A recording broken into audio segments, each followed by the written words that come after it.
Assalamualaikum warahmatullahi wabarakatuh. Salam budaya. Jumpa lagi para sedulurku semuanya di seluruh Nusantara di dalam channel Saung Mas 81, channel yang menceritakan tentang sejarah-sejarah para leluhur-leluhur kita, orang tua kita yang soleh dan soleha, dan juga amalan dan spiritual yang saya jalani secara pribadi. Apa kabar para sedulurku semuanya? Mudah-mudahan selalu diberikan kesehatan, waliyajati kelawan rahmat lan hidayah saking kersanipun Gusti Allah subhanallah wa ta'ala. Amin amin ya robbal alamin. Matur kesuwun bagi para sedulurku semuanya yang sudah mensubscribe channel ini. Mugi-mugi diberikan kebaikan baik di dunia maupun di akhirat. Amin amin ya robbal alamin.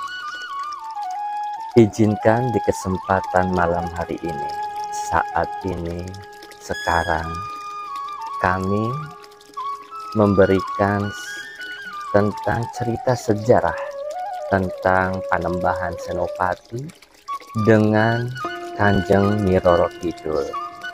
Tapi ada satu perbedaan bagi pemahaman saya secara spiritual. Mohon diampura jika memang berbeda, karena memang terkadang perbedaan itu bukan sesuatu yang perlu untuk perdebatkan, tetapi untuk sebagai versi cerita hasanah yang berbeda. Baik para sedulur, jadi nanti akan saya berikan video tentang perjalanan dari Panembahan Senopati bertemu dengan Kanjeng Nyi Roro Kidul.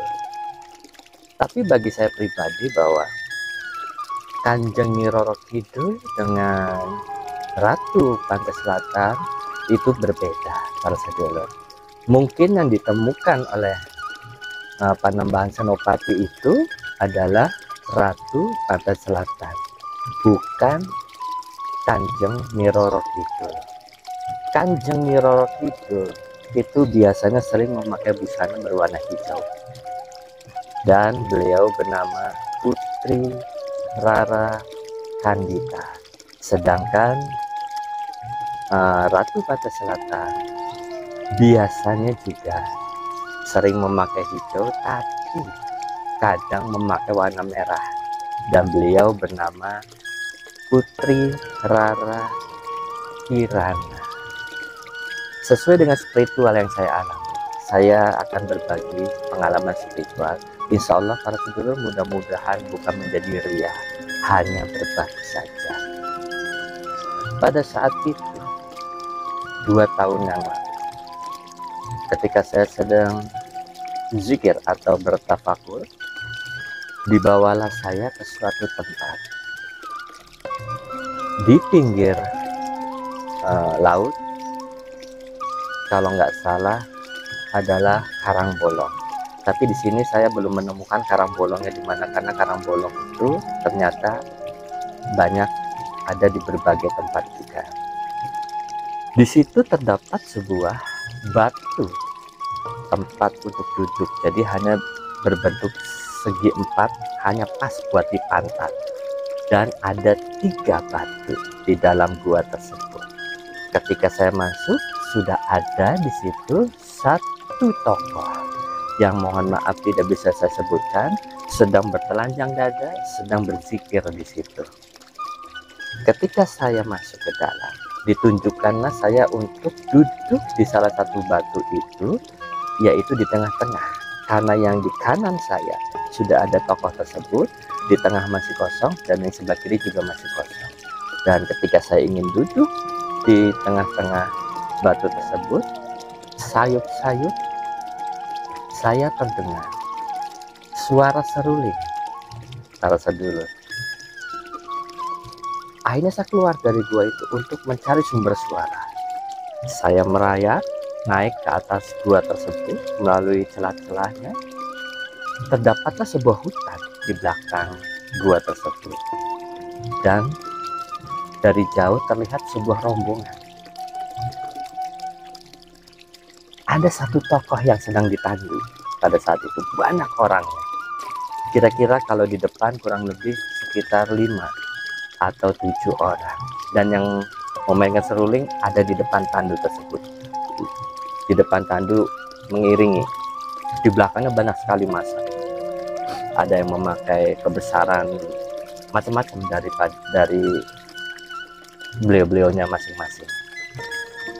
Ketika semakin mendekat, ternyata yang sedang menyuling itu memakai pakaian seperti saya, tetapi berwarna hitam dan bertelanjang dada, memainkan seruling. Saya bertanya, "Ainiku sinten?" Kalau itu siapa? Beliau adalah Panembahan Senopati. Kalau yang ditandu memakai warna merah, mantel warna merah, cantiknya luar biasa.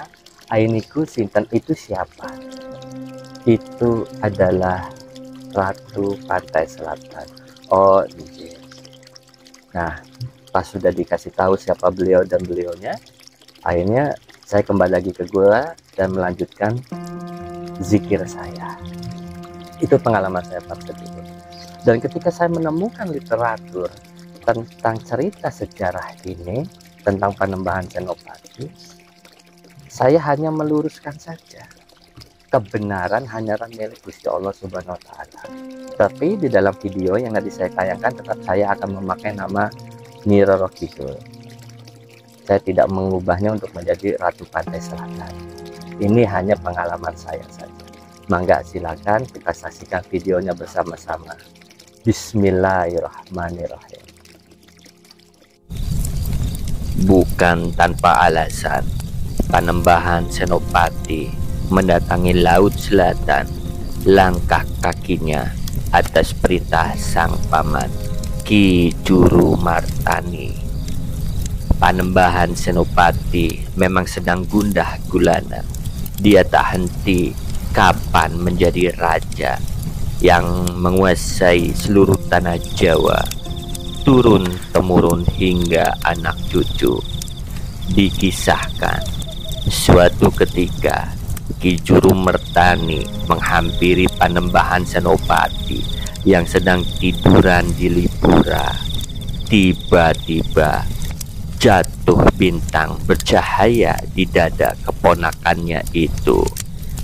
Bintang yang sinarnya terang benderang itu lantas berucap, memberitahukan bahwa Panembahan Senopati akan menjadi Raja Mataram tanpa tanding, disegani oleh musuh dan kaya raya. Wangsit dari bintang itu tak urung membuat Raden Bagus Dananjaya, nama Panembahan Senopati, gelisah.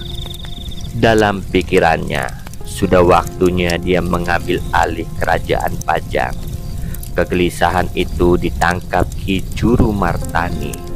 Dia mengingatkan, ucapan bintang bercahaya itu tak lain suara goib yang belum tentu benar. Panembahan Senopati pun bingung. Kalau menurut nasihatku, mari bersama-sama memohon kepada Allah. Segala yang sulit semoga dimudahkan. Mari berbagi tugas. Kamu pergi ke Laut Kidul, sementara aku akan ke Gunung Merapi atau Marapi. Mari kita sama-sama berangkat, kata Juru Martani. Senopati lantas menuju Laut Kidul melalui Kali Ompak, terjun ke sungai, berenang seturut aliran air. Raja pertama Kerajaan Mataram, Panembahan Senopati ing Alaga Sayyidin Panatagama, membuat penguasa Segoro Kidul, Nyai Roro Kidul gelisah. Hal itu terjadi akibat kekuatan doa yang dipanjatkan Panembahan Senopati kepada Gusti Allah Subhanahu wa Ta'ala. Kala itu mendadak muncul angin puting beliung bercampur hujan deras. Gelombang laut setinggi gunung bergulung-gulung membuat pohon-pohon di pantai banyak yang roboh. Air laut menjadi panas mendidih. Nyi Roro Kidul heran dengan apa yang terjadi. Selama hidupku, belum pernah aku menyaksikan laut seperti ini. Kenapa ini? Apa kena gara-gara? Apa karena matahari jatuh? Atau apa mau kiamat? Kata Nyi Roro Kidul. Huru-hara di Samudra Selatan membangunkan Nyi Roro Kidul yang sedang beristirahat di pembaringannya yang bertabur emas berhias intan berlian dan batu mulia lainnya. Babat Tanah Jawi menggambarkan Kanjeng Ratu Kidul menguasai seluruh makhluk halus di Jawa. Dia lalu memperlihatkan diri kepada Panembahan Senopati. Segera didekati, lalu bersujud di kakinya dan berkata dengan hormat, Semoga Paduka berkenan menghilangkan sedih hati, agar hilang pula goro-goro bencana ini. Kasihanilah, karena laut ini saya yang jaga. kata Nyi Roro Kidul. Senopati setelah mendengar suara itu begitu gembira hatinya. Prahara pun berhenti. Ikan-ikan yang mati hidup lagi. Nyi Roro Kidul menyembah dengan gerakan menggoda, pulang kembali ke samudra. Tapi Senopati saat itu juga kasmaran. Dia pun mengikuti dari belakang, berjalan di atas air menuju kerajaan Nyi Roro Kidul. Senopati betul-betul terkesima, takjub, bahkan beliau tak ragu untuk mengutarakan isi hatinya. Nimas, saya ingin sekali melihat tempat tidurmu, ucap Senopati. Ucapan itu bersambut, Marilah, ayo tak usah malu-malu. Saya selalu menunggu Paduka punya. tutur Nyi Roro Kidul. Panembahan Senopati 3 hari 3 malam tinggal di Laut Selatan. Di sana beliau menghabiskan waktu untuk bersama dan menjalin keakraban dengan Nyi Roro Kidul. Di situ pula beliau diberi petunjuk menjadi raja yang mampu menguasai manusia, jin, dan peri. Wallahu a'lam bishawab. Alhamdulillah para sedulur, sudah kita saksikan bersama-sama tadi videonya. Jadi apa yang bisa kita ambil kesimpulan dari cerita sejarah tersebut, yaitu wejangan dan petunjuk. Konon Panembahan Senopati berhasil membangun kerajaan Islam Mataram, menguasai Jawa, mewujudkan kejayaan Mataram melalui 2 langkah, yaitu konvensional dan didukung dengan cara supranatural atau spiritual. Jadi terlihat bagaimana konon sang penguasa Laut Selatan ini tak bisa dilepaskan dari kejayaan Mataram dan juga raja-raja Jawa, yaitu Mataram, Jogja, dan ada sebagian yang lainnya.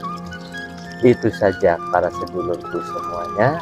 Mudah-mudahan menambah hasanah cerita sejarah bagi anak putu kita masing-masing.